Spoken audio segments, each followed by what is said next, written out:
The message arrived on a cold Tuesday morning in the command center of the human colony ship Liberty. Captain Jake Morrison was drinking his usual black coffee when the communication screen flickered to life. A symbol of the Galactic Council appeared, followed by an alien face he recognized as Prime Minister Kex Thul of the Zaltharian Republic. Jake set down his coffee cup slowly. Official messages from the Council were rare, and they usually meant trouble. The alien's 4 eyes blinked in sequence as he began to speak in the translated human language. Captain Morrison, by order of the Galactic Council, all human presence beyond your home solar system must cease immediately. You have 60 standard days to evacuate all personnel, equipment, and facilities from New Harmony and return to Earth. This order is final and not subject to appeal. The screen went dark. Jake stared at the blank monitor for several seconds, trying to process what he had just heard. Around him, the bridge crew had gone completely silent. Lieutenant Sarah Williams, his communications officer, was the first to speak. "Sir, did he just order us to abandon everything?" Jake nodded slowly. "Get me Dr. Carter at the research facility. Now." The call connected quickly. Dr. Lisa Carter appeared on screen, her brown hair tied back and her lab coat stained with whatever she had been working on. Behind her, Jake could see the busy research lab where she and her team studied alien biology and genetics. "Jake, thank goodness you called. I just received the most insane message from the Council. They want us to destroy all our research and leave the planet. Surely this is some kind of mistake?" "I got the same message, Lisa. It's not a mistake." Jake's voice was grim. "How much of your work can you save?" Lisa's face went pale. "Save? Jake, I've been working here for 12 years. My team has made discoveries that could help every species in the galaxy. We've found cures for diseases, new ways to grow food, methods to clean polluted worlds. If they make us destroy this ... then save what you can," Jake interrupted. "Hide. It's encrypted. Do whatever you have to do. Something tells me we're going to need that knowledge someday." Lisa nodded and ended the call. Jake immediately opened a channel to Commander Ryan Hayes at the Titan mining station, humanity's largest operation outside Earth's solar system. Ryan's weathered face appeared on screen.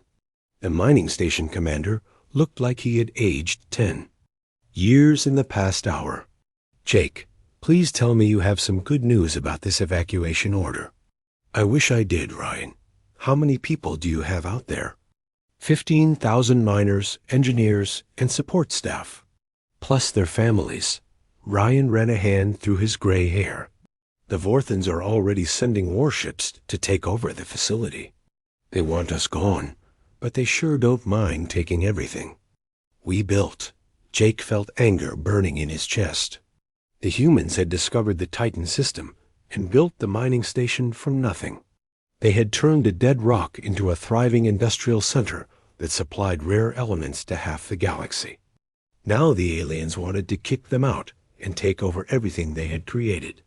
Similar evacuation orders had gone out to every human settlement, research station, diplomatic post, and mining operation beyond Earth's solar system. The Galactic Council, led by the Zaltharians and backed by the military might of the Vorthan Empire, had voted unanimously. Humanity was no longer welcome among the stars. The official reason was that humans were too dangerous and unpredictable. They expanded too quickly, fought too fiercely, and refused to follow the careful rules that governed galactic civilization. The real reason, Jake suspected, was fear. Fear that humanity would eventually challenge the established order and upset the careful balance of power that had existed for thousands of years. Dr. Lisa Carter worked through the night to save as much of her research as possible. Her team had made breakthrough discoveries in genetics that could have revolutionized medicine for all species. They had found ways to make crops grow in hostile environments, developed new materials stronger than anything previously known, and created medical treatments that could extend life for centuries. The Zeltharians had ordered all of this knowledge destroyed. They claimed it was too dangerous in human hands.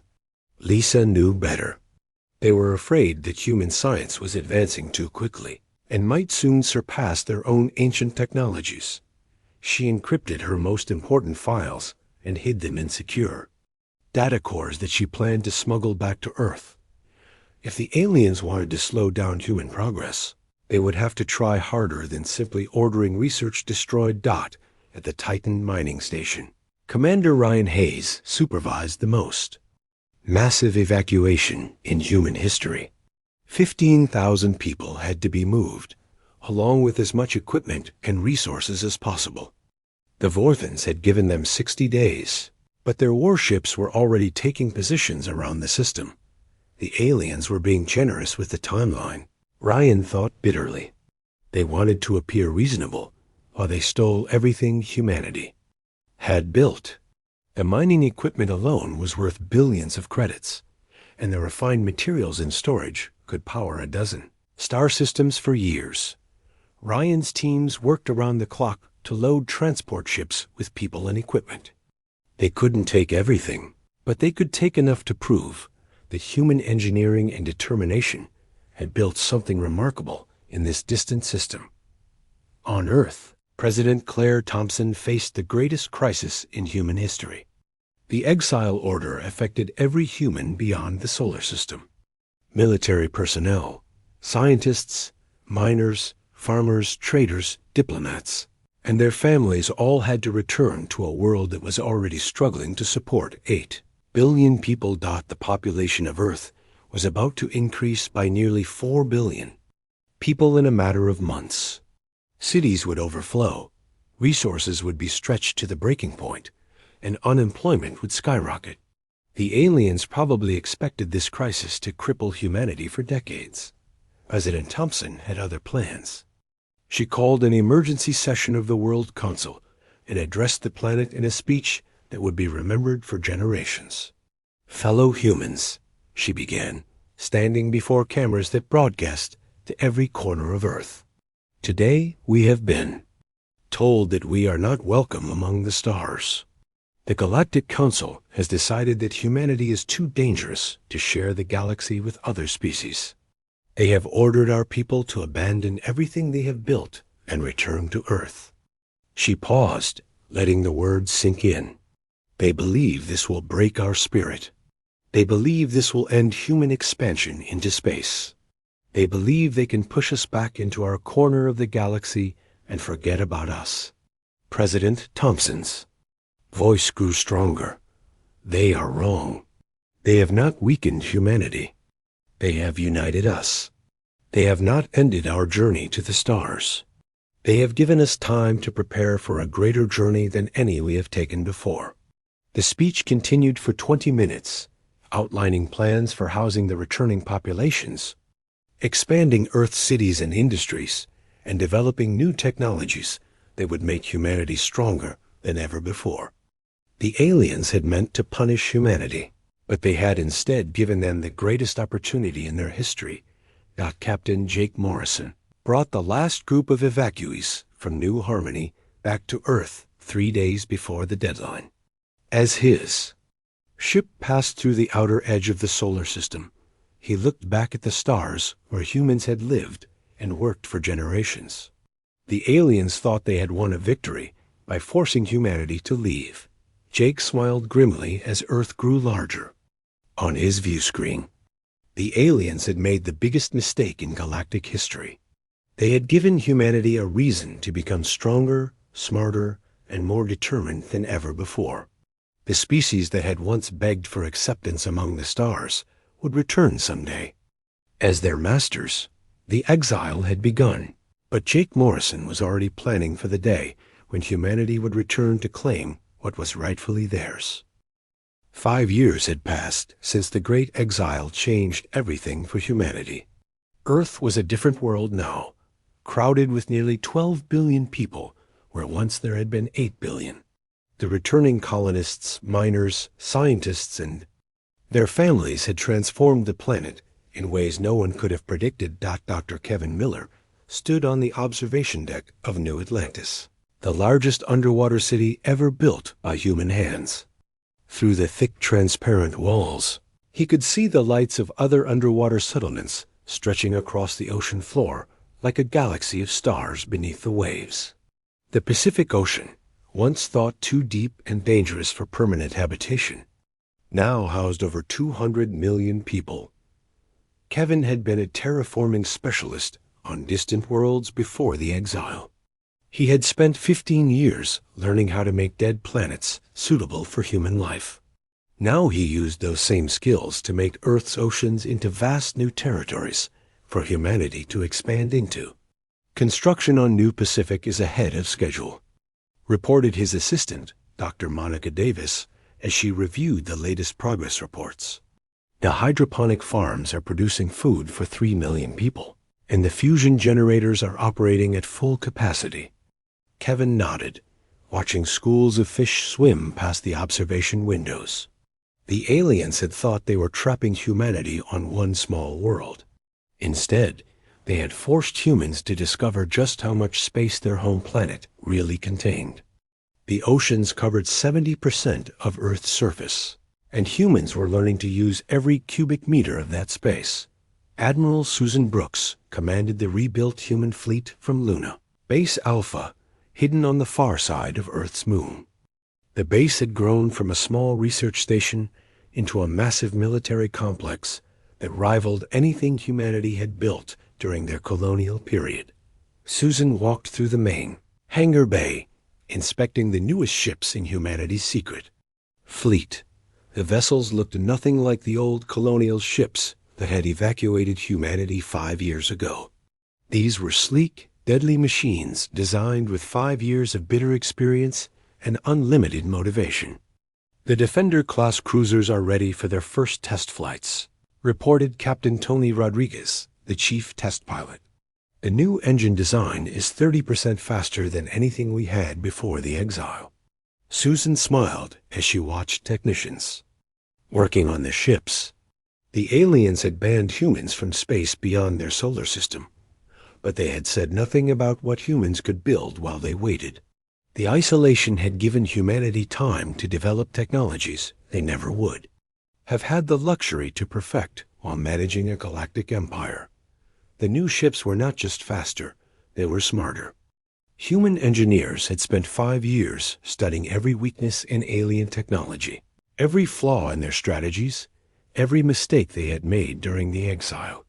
When humanity returned to space, they would be ready for anything. Dr. Lisa Carter's underground research network had grown far beyond what she had imagined possible during those frantic final days on New Harmony.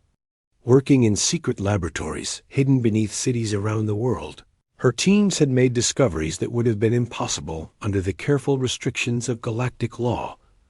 Lisa stood in her main laboratory, 2 miles beneath the streets of Denver, studying genetic samples that would have horrified the Galactic Council. Her research had progressed far beyond simple medicine and agriculture. She now understood the biological weaknesses of every major alien species in the galaxy. The Zaltharian immune system has a critical flaw, explained Dr. Alan Parker, one of her top researchers. Their bodies cannot process certain protein combinations that are harmless to every other known species. Lisa studied the data on her screen.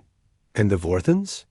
Their enhanced strength comes from a genetic modification that can be reversed with the right viral agent.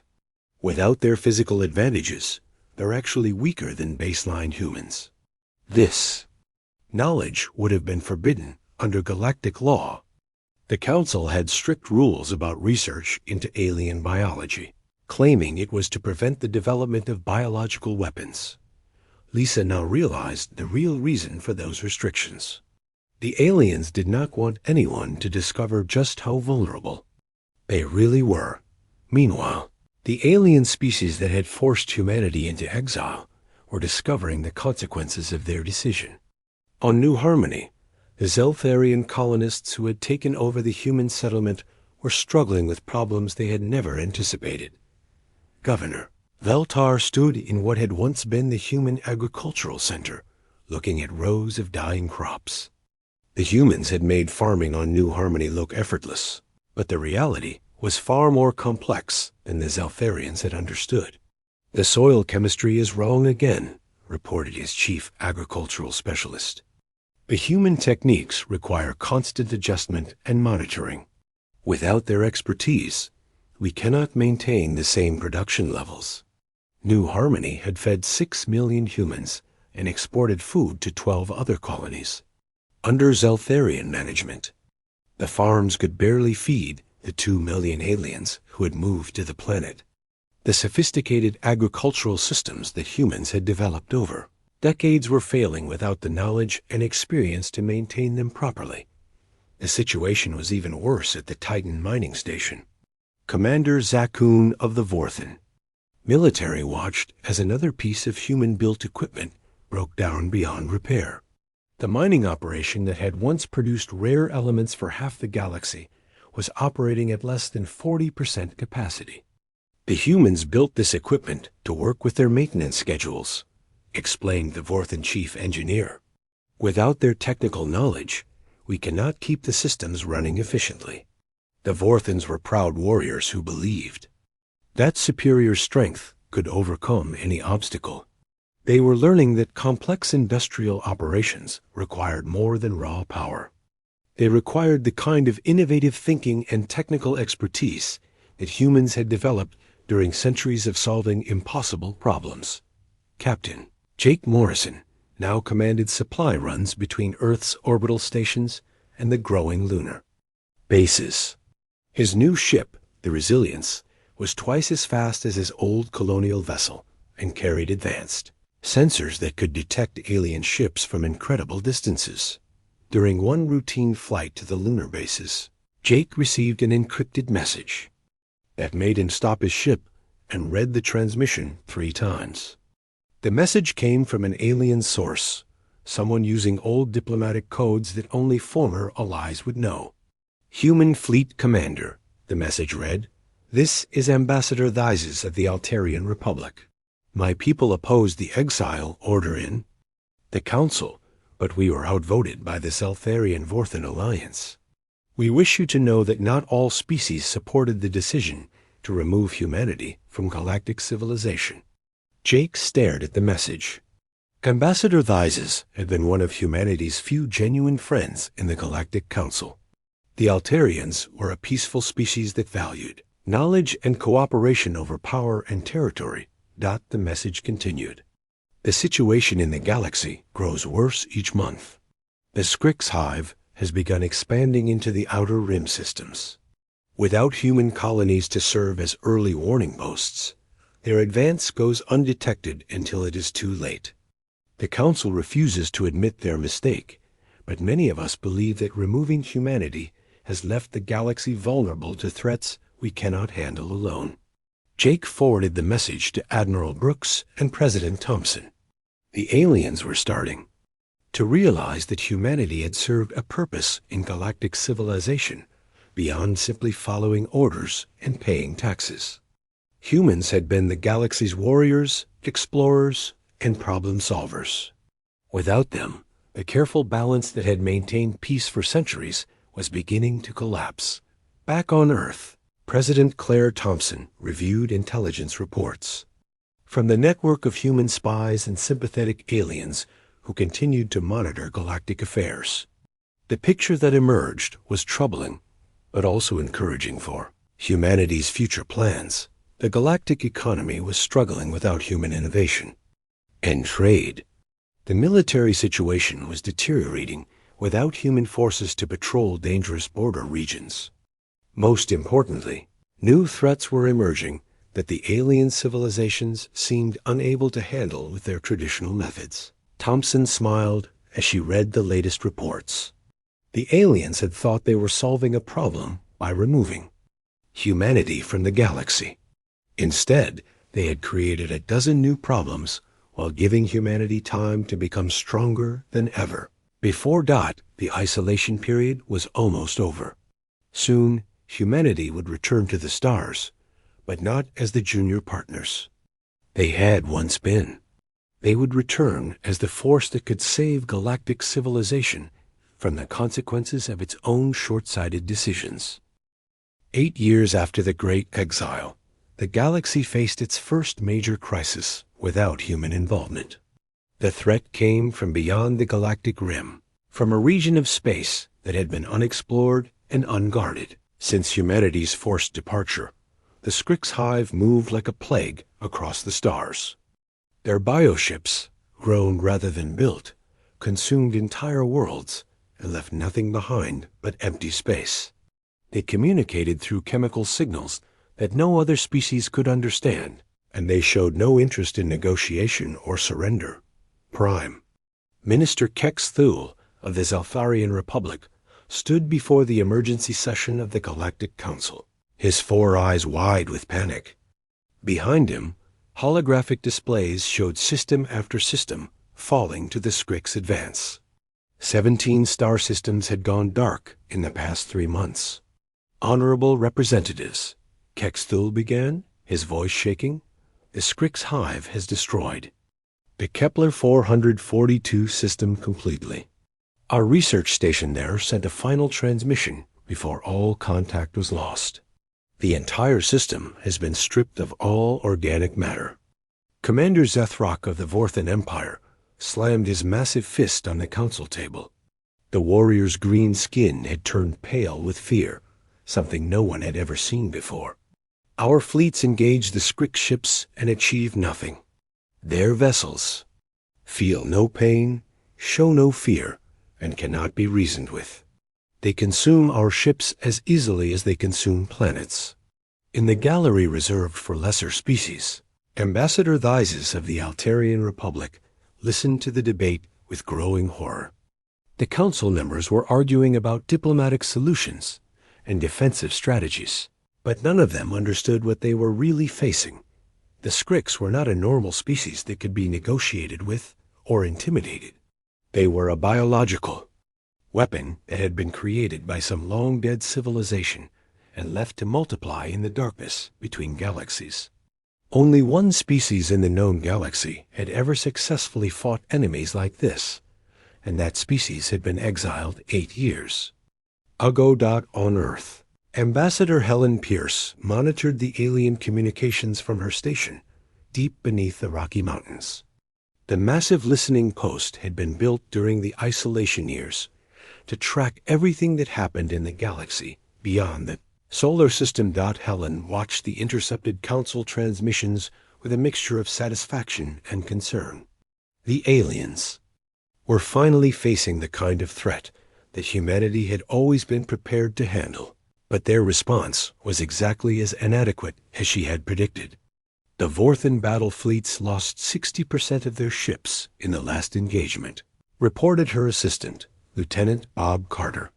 The Zeltharian diplomatic mission to establish contact with the Skriks lasted exactly 14 minutes before their entire delegation was consumed. Helen nodded as she watched the tactical displays. The aliens had spent centuries developing military strategies based on honor, ceremony, and predictable rules of engagement. The Skriks followed none of these rules. They simply consumed everything in their path and moved on to the next target. "Get me a direct line to General Anderson," Helen ordered. "It's time to brief him on the situation." General Paul Anderson commanded Earth's Strategic Defense Initiative from a command center built into the lunar surface. The facility had been designed to coordinate humanity's defense against any possible alien attack, but it was also prepared to monitor and respond to galactic threats that might eventually reach Earth. Paul studied the intelligence reports from the alien sectors with the cold analysis of a career military officer. The Skrik's advance was following a predictable pattern, consuming systems with valuable biological resources first, and ignoring barren worlds that offered nothing to feed their endless hunger. Their expansion rate suggests they'll reach the core systems within 2 years, Paul told his staff during the morning briefing. The Zeltharian and Vorthan homeworlds will be direct targets within 18 months. Captain Amanda Ross, his intelligence chief, highlighted several star systems on the tactical display. The aliens are already evacuating their outer colonies. They're falling back toward their core territories and abandoning everything in the Skrik's path. Paul smiled grimly. The same aliens who had forced humanity to abandon their colonies were now abandoning their own settlements in the face of a threat they couldn't handle. The irony was almost too perfect. Dr. Lisa Carter received the first official contact from alien sources in 8 years while working in her underground laboratory. The message came through old diplomatic channels that had been dormant since the exile, encrypted with codes that only former council members would possess. Dr. Carter, the message began. This is Dr. Morpheus, director of the Zeltharian Medical Research Institute. I am contacting you in violation of council directives because the current crisis requires expertise that only humanity possesses. Lisa read the message twice before calling her research team together. Dr. Morpheus had been one of her closest colleagues during her years on New Harmony. He was a brilliant scientist who had opposed her exile on scientific rather than political grounds. The message continued with detailed biological data about the Skrik species. Our analysis indicates that the Skriks are artificial organisms created through advanced genetic engineering. They appear to be designed as a biological weapon system with no natural weaknesses or limitations. Traditional military responses have proven completely ineffective. Lisa studied the biological data with growing excitement. The Skriks were indeed artificial, but like all biological organisms, they had to follow certain rules of chemistry and genetics.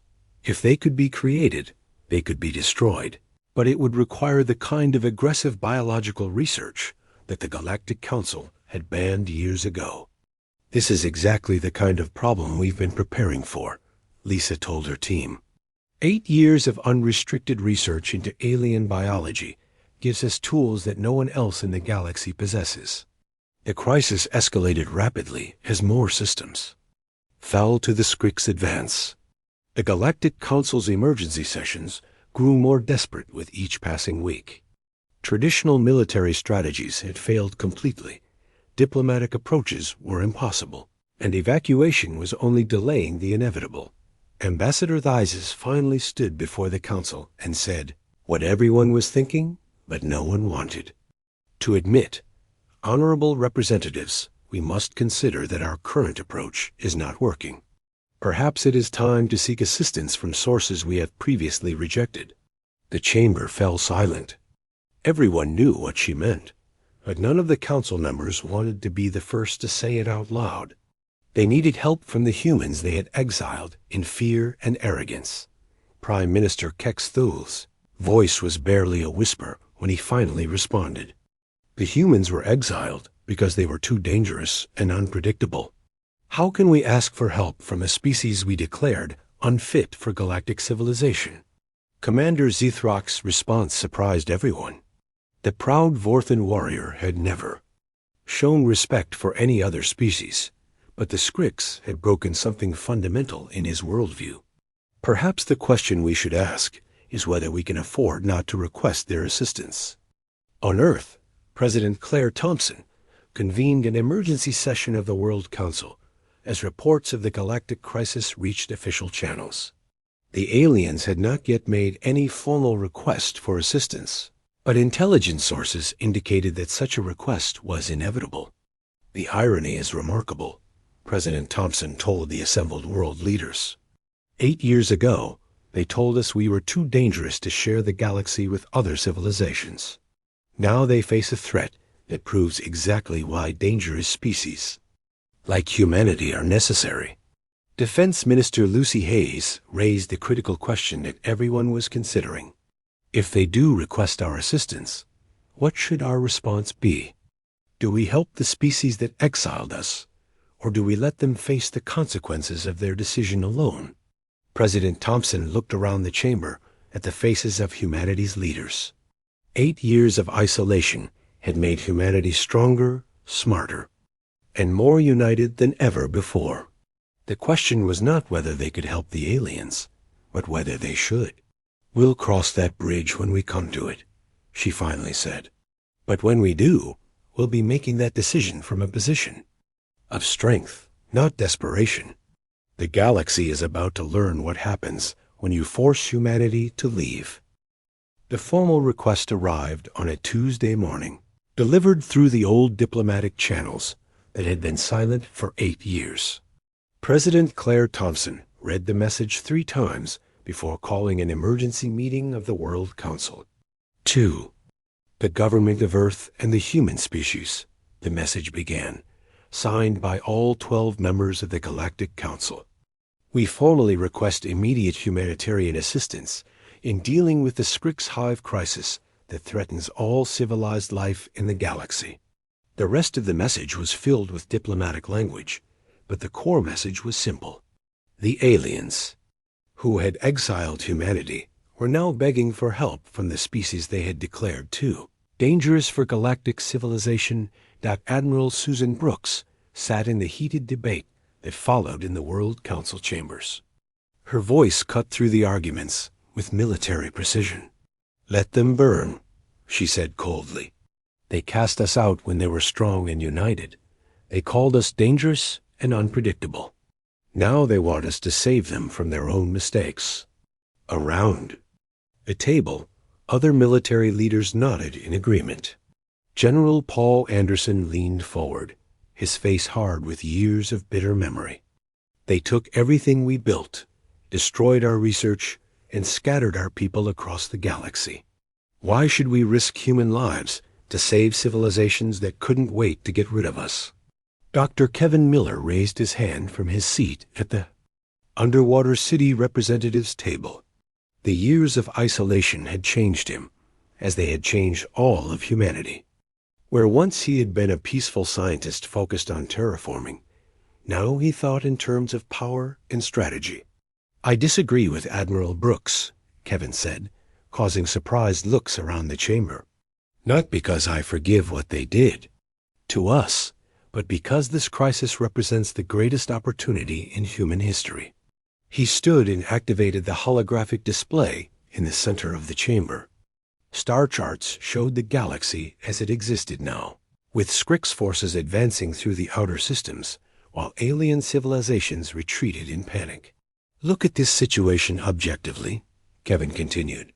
"The species that once controlled the galaxy are helpless against a threat we can handle. If we respond to this crisis correctly, we don't return to the galaxy as the junior partners we once were. We return as the dominant force." President Thompson listened to the debate with the weight of human history on her shoulders.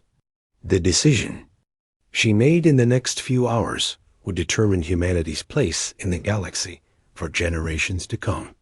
She could choose revenge and let the aliens face destruction alone, or she could choose a path that would reshape galactic politics forever. "Dr. Carter," she called to the chief scientist, "can we actually stop the Skriks?"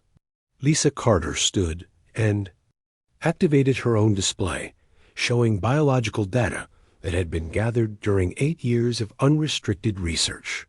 "Yes, Madam President. We've developed weapons specifically designed to counter biological threats like the Skriks. The aliens banned this kind of research years ago, which is why they're helpless now." She highlighted several biological weak points that her teams had discovered. "The Skriks are artificial organisms, but they still follow the laws of biology. We've created targeted viruses that can shut down their reproductive systems, chemical weapons that dissolve their bioships, and genetic disruption fields that prevent them from communicating with each other." Admiral Brooks looked skeptical. "And the cost in human lives?" "Minimal," Lisa replied. "These weapons don't require ground troops or close combat. We can deploy them from our ships and watch the Skriks colonies collapse from a safe distance." The debate continued for 6 hours. Some argued for helping the aliens out of basic humanitarian principles. Others wanted revenge for the exile and the destruction of human colonies. A third group, led by Dr. Miller, argued for using the crisis to establish human dominance over galactic civilization. President Thompson finally called for silence and made the decision that would define humanity's future. "We will respond to the Galactic Council's request," she announced, "but we will do so on our terms, not theirs." She outlined the conditions that would govern humanity's return to galactic space. First, all human colonies and facilities that were seized during the exile will be returned to human control. Second, humanity will have equal representation with all other species combined in any new galactic government. Third, human military forces will have unrestricted access to any system that requires protection from external threats. The terms were not negotiable. The aliens could accept human dominance or face the Skriks alone. Captain Jake Morrison received his orders 2 days later. He would command the first human fleet to leave the solar system in 8 years, leading 12 ships of the new Defender class toward the Kepler 442 system, where the Skriks had established their forward base. Jake stood on the bridge of his flagship, the Liberation, watching Earth shrink behind them as they accelerated toward the battle zone. His crew was composed entirely of volunteers who had lived through the exile and understood what this mission represented.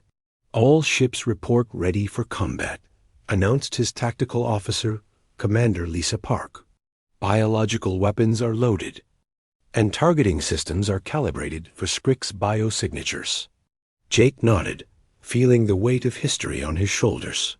Humanity was returning to the galaxy not as refugees or supplicants, but as its saviors. The species that had once begged for acceptance among the stars were about to prove that they belonged at the top of the galactic hierarchy. The first battle took place in the outer edge of the Kepler 442 system, where 3 massive Skriks bioships were systematically consuming a Zeltharian research station. The alien defenders had been fighting for 6 hours with no effect whatsoever on the attacking creatures. Jake's fleet dropped out of faster-than-light travel just outside the battle zone. Through his view screen, he could see the Skrik ships for the first time. They looked like enormous insects made of metal and flesh, with thousands of smaller creatures swarming around them like living missiles. "Target the largest bioship with disruption torpedo spread," Jake ordered. "All ships, fire on my command." The human weapons were unlike anything the galaxy had seen before. Instead of trying to blow up the Skrik ships, they attacked the biological systems that held them together. The torpedoes released clouds of engineered viruses that spread through the bioship's living tissue like wildfire. The effect was immediate and devastating.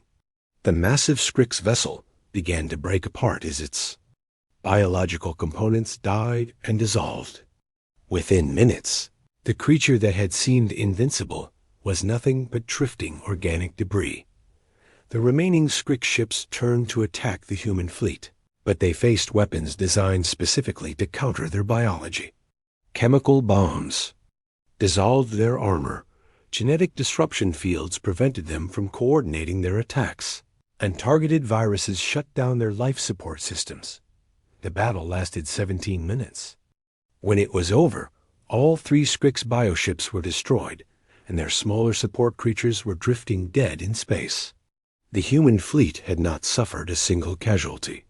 Commander Ryan Hayes led the boarding parties that rescued the surviving Zeltharians from their research station. The aliens who had voted to exile humanity 8 years ago now found themselves saved by the species they had condemned as too dangerous for galactic civilization. The Zeltharian station commander, Dr. Velanash, could barely speak as Ryan's teams evacuated his people to safety. "How did you destroy them so easily?" he finally asked. "We've been fighting the Skriks for months with no success." Ryan's smile was cold as space. "We had 8 years to prepare for threats like this, while you thought you were safe without us. Turns out exile was the best thing that ever happened to humanity." News of the human victory spread across the galaxy faster than light-speed communication. In 18 minutes, humanity had accomplished what the combined alien fleets had failed to do in 8 months of fighting. The Galactic Council's emergency session was unlike any in their recorded history. For the first time, they were not debating humanity's place in galactic civilization. They were pleading for humanity's continued protection against threats they could not handle alone. The exile that had been meant to weaken humanity had instead made them the galaxy's only hope for survival. The species that had once been declared too dangerous to share space with other civilizations had become their indispensable protectors. 6 months after humanity's first victory against the Skriks, the galaxy was a completely different place. Human fleets patrolled star systems that had been under alien control for thousands of years. The species that had once exiled humanity now competed for the privilege of hosting human military bases on their worlds. Admiral Susan Brooks stood on the command deck of the Retribution, humanity's newest and largest warship, as it orbited the former Skrik stronghold in the Vega system. Through the massive viewports, she could see the debris field where a Skrik's hive world had existed just 2 weeks ago. "Final casualty report, Admiral," announced Captain Danny Roberts, her chief of staff. "0 human casualties. Complete elimination of Skrik's presence in this system. The bioplanet has been sterilized and is ready for terraforming operations." Susan nodded with satisfaction. It had taken the combined alien fleets 3 years to push the Skriks back 1 star system. Humanity had eliminated the entire Skrik's presence from 12 systems in 6 months, suffering fewer than 50 casualties in the process. The difference was not just superior technology, though human weapons were devastatingly effective against biological threats. The real advantage was that humans understood warfare in a way that the peaceful alien civilizations never could. They fought to win completely, not to achieve honorable stalemates or diplomatic advantages. On the planet New Geneva, in what had once been neutral space, representatives from every major alien civilization gathered for the most important political meeting in galactic history. The old Galactic Council was finished. The exile and the Skrik's crisis had proven that the traditional system of government was too weak to handle real threats. Dr. Lisa Carter walked through the halls of the hastily constructed conference center, carrying data tablets that contained the future of galactic civilization. As humanity's chief xenobiological advisor, she would present the scientific evidence that would justify humanity's new position in the galaxy. "The biological analysis is complete," she told President Thompson, as they prepared for the opening session. "Every major alien species has critical vulnerabilities that were unknown before our exile research program. We now understand their biology better than they understand it themselves." President Thompson reviewed the data with the cold calculation of a leader who had guided humanity through its darkest period and emerged victorious. "And our proposals for the new government structure? Non-negotiable," Lisa replied. "Either they accept human leadership, or they face the next galactic crisis alone. The Skriks were just the beginning. Our long-range sensors have detected at least 3 other threats moving toward this galaxy from beyond the rim." The opening ceremony was a study in reversed power dynamics. 8 years ago, humanity had been the junior partner begging for acceptance in galactic civilization. Now, alien representatives waited nervously for humanity to decide their fate. Prime Minister Kex Thul of the Zelfarian Republic was the first to speak, his 4 eyes downcast in shame.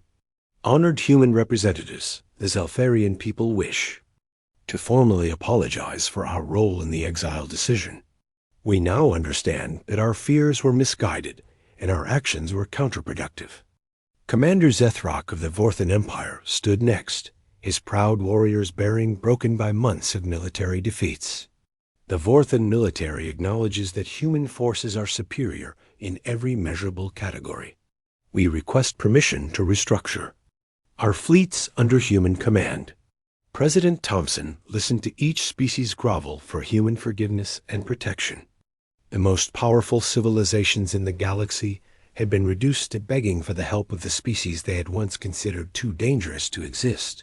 Alongside them, when the formal presentations were complete, President Thompson stood to address the assembly. Her words would be recorded and studied for generations to come as the moment when humanity's true place in the galaxy was finally recognized.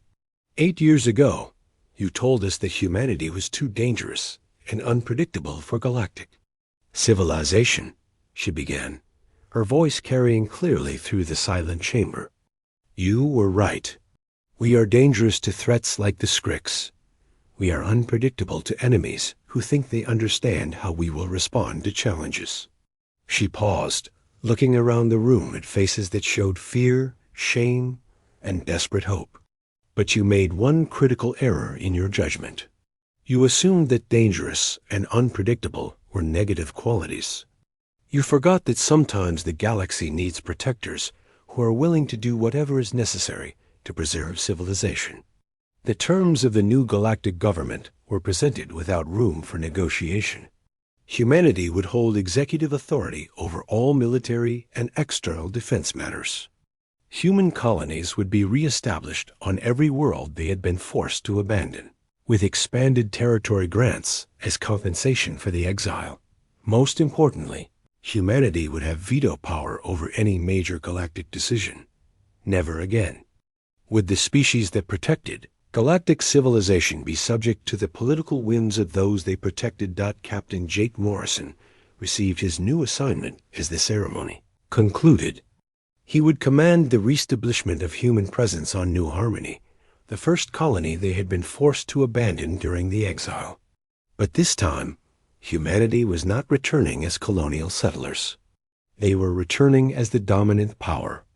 In the galaxy, Jake's fleet arrived at New Harmony to find the Zeltharian colonists packed and ready to leave. The aliens who had eagerly taken over human settlements 8 years ago were now desperate to evacuate before humanity reclaimed what was rightfully theirs. The agricultural systems are in terrible condition, reported Dr. Monica Davis as she surveyed the farms that had once fed millions. Zeltharian management reduced production by 70%. It will take years to restore full productivity. Jake walked through the settlement that had once been humanity's pride in the Outer Rim. The Zeltharians had allowed the infrastructure to decay, the research facilities to fall into disrepair, and the carefully balanced ecosystem to collapse. It was a perfect symbol of what happened when inferior species tried to maintain what humans had built. Start the restoration immediately, Jake ordered, and make sure every alien government gets a full report on the condition we found this place in. Let them see what happens when they try to replace human expertise with their own incompetence. On Earth, construction began on the new Galactic Defense Command Center, a massive facility that would coordinate humanity's protection of the galaxy from threats both internal and external. The center was built not in neutral space, but in Earth's orbit, making it clear that humanity was the central authority in the new galactic order. Dr. Kevin Miller supervised the construction from his underwater city command center. The 8 years of isolation had taught humanity to think in terms of permanent, strategic advantage rather than temporary cooperation. The new galactic government was designed to ensure that humanity would never again be vulnerable to the political decisions of inferior species. The defense grid is operational, he reported to President Thompson during their weekly briefing. Human military bases are established in every critical star system. Our early warning networks extend beyond the galactic rim. Nothing like the Skrik's crisis can ever surprise us again. President Thompson stood on the observation deck of the new command center, looking out at the stars that had once been forbidden to humanity. In the distance, alien ships waited in formation for permission to approach Earth, carrying tribute and requests for continued human protection. The exile that had been intended as humanity's greatest humiliation had become their greatest triumph. The species that had once begged for acceptance among the stars now stood as their undisputed rulers. Every alien civilization in the galaxy existed at human sufferance, protected by human strength and governed by human wisdom. 8 years ago, the Galactic Council had asked what would happen if humanity were allowed to remain among the stars. Now they knew the answer. Humanity would not just remain among the stars, they would own them. The galaxy had learned the hard way that forcing humanity to leave was the worst mistake in galactic history. Now they would spend the rest of their existence learning what it meant to live under human protection and human rule. Captain Jake Morrison looked out at the restored colony of New Harmony, where human flags flew once again over settlements that had been built by human hands and human dreams. The exile was over, but humanity had not simply returned to their old place in the galaxy. They had returned as its masters, and they would never be forced to leave again.